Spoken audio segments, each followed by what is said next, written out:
Maria Magdalena mengusap air matanya. Di depannya, Tuhan yang dia sayangi tergantung di tiang siksaan. Seluruh daerah itu gelap, padahal itu adalah siang hari di mesin semi. Maria pun mendekat ke sekelompok wanita yang ada di situ.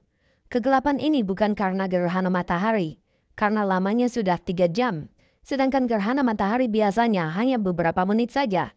Mungkin Maria dan orang-orang yang berdiri di dekat Yesus mulai mendengar suara binatang-binatang yang biasanya keluar di malam hari. Beberapa orang menjadi sangat takut dan berkata tentang Yesus, "Dia pasti putra Allah." Para pengikut Yesus dan yang lainnya mungkin menyimpulkan ini tanda bahwa Yehua sendiri sedih dan kecewa.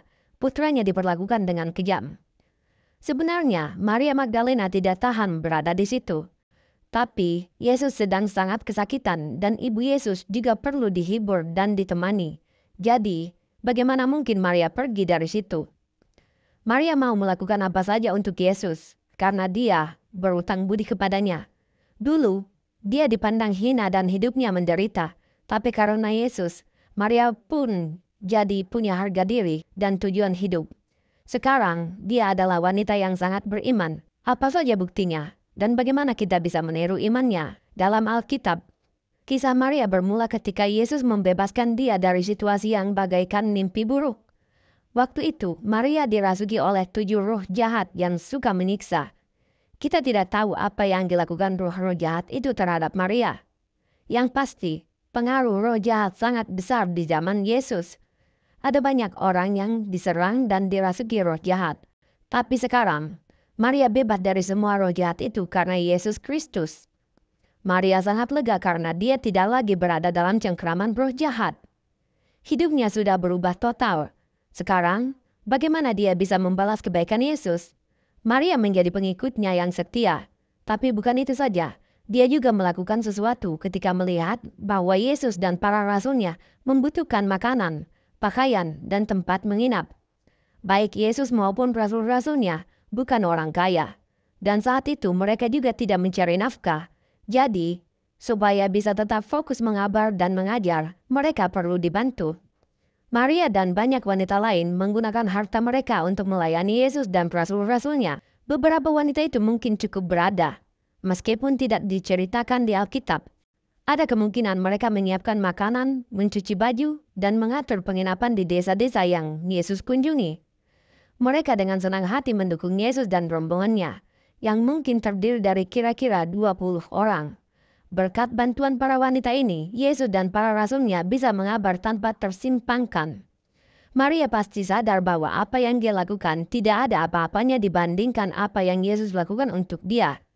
Tapi, dia puas karena sudah berbuat sebisa-bisanya untuk Yesus. Di zaman kita, orang-orang yang melakukan pekerjaan rendahan untuk orang lain sering dipandang hina. Tapi Allah tidak menganggap mereka seperti itu. Bayangkan betapa senangnya dia melihat Maria rela melakukan apa saja untuk mendukung Yesus dan para rasulnya. Sekarang, banyak pengikut Kristus yang beriman juga senang melayani orang lain. Kadang, sebuah tindakan yang sederhana atau sepatah kata yang menyenangkan bisa sangat berarti. Di mata Yehua, itu adalah pemberian yang sangat berharga. Pada tahun 33 Masehi, Yesus pergi ke Yerusalem untuk merayakan Paskah. Salah satu wanita yang menemani dia ke sana adalah Maria Magdalena. Di sana Yesus ditangkap dan diadili sepanjang malam. Tapi Maria baru tahu tentang itu belakangan. Ketika mendengarnya, pasti Maria sangat terkejut. Ditambah lagi, dia diberitahu bahwa Gubernur Pontius Pilatus sudah memvonis Yesus untuk mati di tiang siksaan. Pilatus melakukan itu karena tekanan dari para pemimpin agama Yahudi dan orang-orang yang mereka hasut. Maria juga mungkin melihat sendiri tuannya, yang sudah berdarah-darah dan kelelahan itu, berjalan dengan susah payah menuju tempat hukumannya sambil membawa tiang siksaan yang panjang di bahunya. Akhirnya, Yesus dibakukan di tiang. Waktu itu masih siang, tapi seluruh daerah itu menjadi gelap. Maria dan para wanita lainnya berdiri dekat tiang siksaan Yesus. Selama berada di sana, Maria mendengar Yesus meminta tolong kepada Yohanes, rasul yang dia sayangi, untuk merawat ibunya. Lalu, di saat-saat terakhir kehidupan Yesus, Maria Magdalena mendengar Yesus yang sedang kesakitan berseru kepada Bapaknya. Dan sebelum menghembuskan nafas terakhir, Yesus berkata, "Sudah selesai." Melihat semua itu, Hancurlah hati Maria. Yesus sudah mati, tapi Maria kelihatannya tetap ada di sana. Belakangan, Yusuf dari Arimatea, seorang pria kaya, datang dan membawa tubuh Yesus ke sebuah kuburan yang masih baru. Maria ikut ke kuburan itu dan tidak langsung pergi. Memang, kadang kesulitan tidak bisa dihindari. Dan kita juga tidak bisa menghapus kepedihan hati mereka. Tapi, kita bisa menunjukkan sikap perasaan dan berupaya membantu meskipun itu sulit. Dengan menemani mereka saja, kita sudah sangat membantu mereka. Dan kita baru bisa dibilang setia dan beriman kalau kita tetap menjadi teman mereka, bahkan saat mereka susah.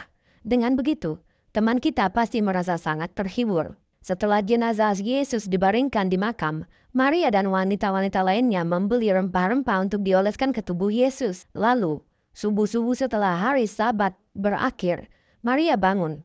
Meski masih gelap, Maria dan para wanita lainnya berjalan menuju makam Yesus. Tapi mereka ingat bahwa di depan makam Yesus ada batu besar yang sangat berat. Jadi di perjalanan, mereka bertanya-tanya, bagaimana mereka bisa menyingkirkan batu itu dan masuk ke dalam makam? Meski begitu, mereka berjalan terus. Mereka beriman bahwa Yehuwa akan membantu.